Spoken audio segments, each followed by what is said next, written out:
Hey everybody, it's Mark. That's the van. Today we're gonna get killed by, it sounds like a There's three red-tailed of them. hawk. There's three of them, look. There's three. And if you like that, I mean, look at the wildlife here, bringing you even an introduction. You may like the tour. Please subscribe. Before we start the video, just hit that button, and also there's a little bell that shows up.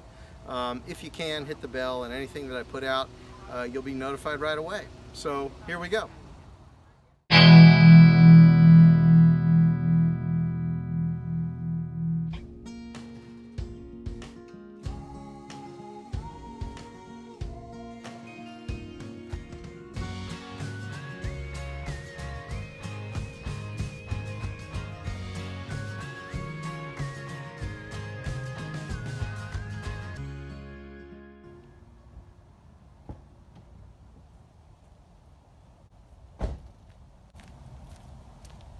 That's the van. It's a 2018 Promaster, 2500, 159-inch wheelbase, and it's a great van. Mileage, everything is great, but lighting is not so good, especially if you're camping in the van or you're in areas that are very, very dark and you need to make tight turns.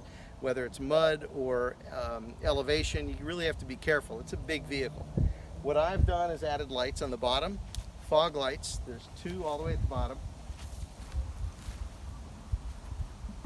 And those side lights, the side lights are great because I can control them, and if I'm making a right-hand turn, a left-hand turn, it makes it really simple to see, and there's no hesitation. It used to be pretty dangerous. On the side,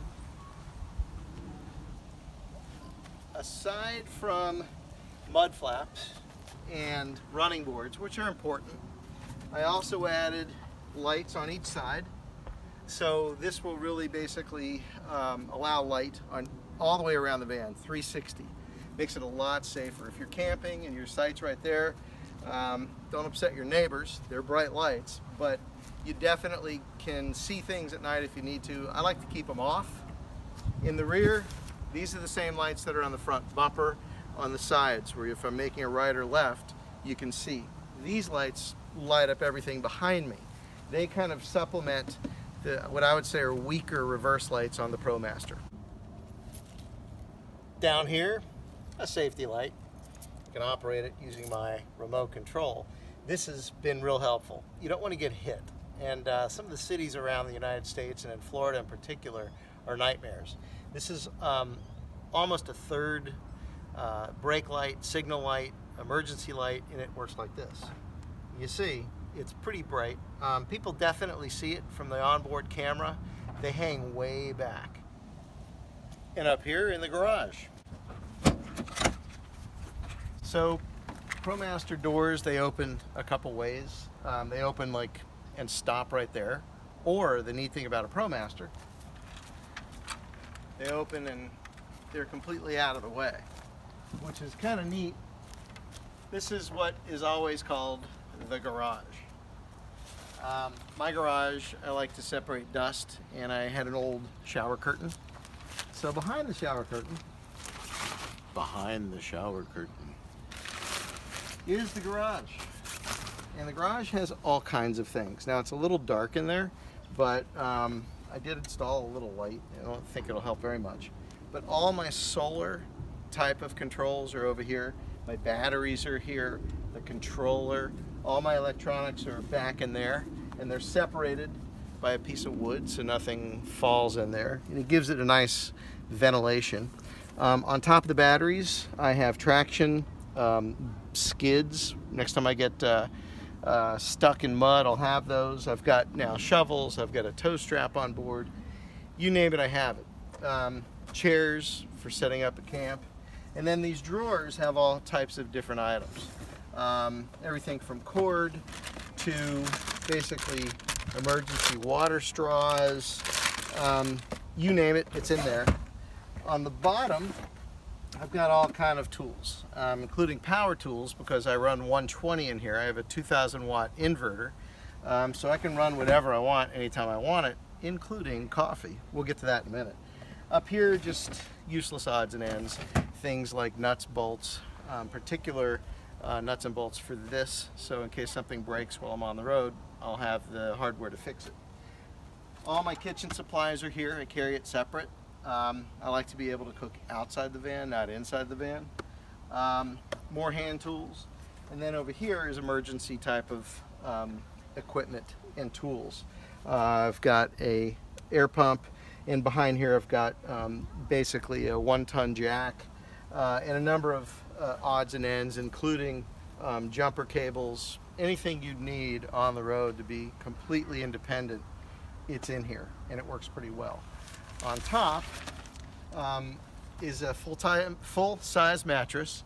I had some cushions made by a local upholsterer who did a great job, Luna Upholstery, and now the bed is larger. It's probably more of a queen, and it's pretty cool. A lot of it back here, you're going to see some of the rough edges, which you can't see in the van, which I'll show you in a minute. Back here, it's kind of like your utility shed. I'm not so concerned about looks. Back here, I'm concerned about functionality and being able to get what I want out quickly. Oh, there you are again. Just gonna make breakfast. What a great way to make breakfast. You set the stove there and you cook. It's real simple. I don't like doing it inside. Speaking of inside, let's go inside. So this is the nerve center. This is the epic area that all things are located in, like important stuff. Water, sink, toilet, even a place to sit down and put your keys down and do some writing. Real simple stuff. It's a table I made out of a map from the 1950s in the state of Florida. Here's a to-be-completed armrest, because these vans don't have armrests, and it's in the state of Florida. I don't know if you can see that, but look, my arm is resting, as am I. Well, hello, what brings you here? So the rest of the van. Get the Max fan, which is pulling some wind through the van right now. Really, really nice. I'm gonna turn some lights on. All this is solar powered, of course. And the bench. I pretty much use seat belts just to hold everything down. The bench actually came out of a junkyard, and I had it reupholstered. Did a great job. Gosh, you know, I think I need to use the bathroom. What would I do? Well, we're going to get to that in a moment when I really do have to use the bathroom. Stay tuned. But it's located right here. So come on in, and we'll let the camera kind of get used to the lighting in here. It's a little darker. Couple things you'll notice. This is storage. If you'd seen the last video, I had my coffee maker up here. This is now storage. Anything you'd ever want, including coffee supplies. I mean, you got to maintain the purpose. And it's real handy. It remains real handy. This is the control area up here. All the electronics, Bluetooth stereo, my meter box for the solar panel, lights, 120 if I want to make my coffee with a Keurig. I got the brand new Keurig, and it works fantastic in here. And then I got my sink. Anyway, there's the sink. It's a salad bowl with a hole, and there are tanks underneath this counter which allow me to basically have gray water and potable water. It works real well. The bed is simple. I made a little ladder. You can get right up in there, and it's big, which is nice. It's a regular size mattress. Back here I've got lights for reading. The barrel is empty, and I could go ahead and, you know, read stuff, use my iPad, whatever it might be, and when I'm done and ready for bed, I tuck it up in there, and it works really well. Also, for my trips where I'm hiking and there are bears, I keep my bear spray handy next to the bed. It's also good in case somebody tries to break in and I'm actually in here. All the wood, this was purchased at Lowe's, 12-foot pine. The rest is all pine and cedar, and it's really makes it nice and very much like a cabin in the van. We've got windows on the sides, so they all open. You get a tremendous amount of air while you're sleeping. Get that out of the way, and it pulls it right in. The Max fan does a great job doing that. So, I mentioned the iPad. This actually will fit right here, and so while you're sleeping, you can actually watch Netflix, YouTube. You know what? You could also watch Wild Journeys, and you could subscribe like right here, no problem. You could like it, subscribe.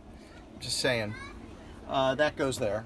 And then basically, we're going to be traveling. Karen and myself, will be traveling to Yellowstone soon.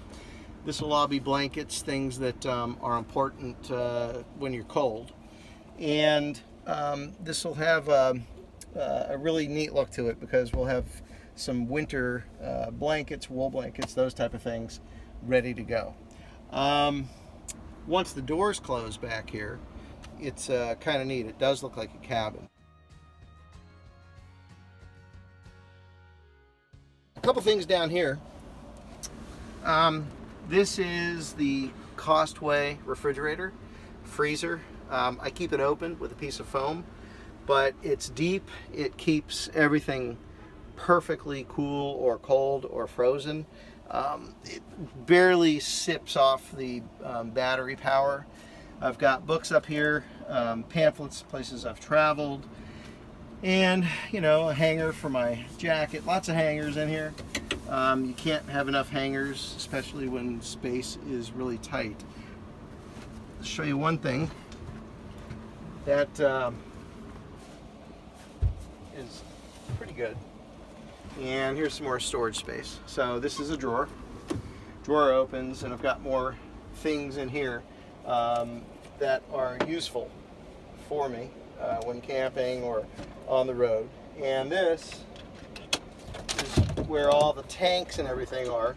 I've built a little shelf, and that is kind of helpful. It just keeps odds and ends, toilet paper or whatever there might be. I said toilet paper, didn't I? I did. Let's show you that real quick. I mean, just the toilet. So under the cabinet is a handy toilet. So that pulls out, it sets up right there, and it is clean. You can either keep this open or closed, and when the door closes at night, you have a toilet. It's pretty neat. You have privacy generally because this blocks you, and it makes things really, really handy. I guess it would be a cartridge type of toilet, and you can dump it down any toilet, whatever you like. Works really, really well. Oh, hi. So now you can see the full cabin, and we'll shoot it from this way too. It really is a cabin on wheels, and that was the intent. You don't need to be an expert to do it. All the little nooks and places to store things are real handy. Blankets, clothing. Something I didn't show you, there's actually a drawer back there so you can put even more clothing and more storage under the bed. If you like travel, if you like history, if you like different cities, if you like animals, please make Wild Journeys part of your list of subscribed channels on YouTube. We really appreciate it.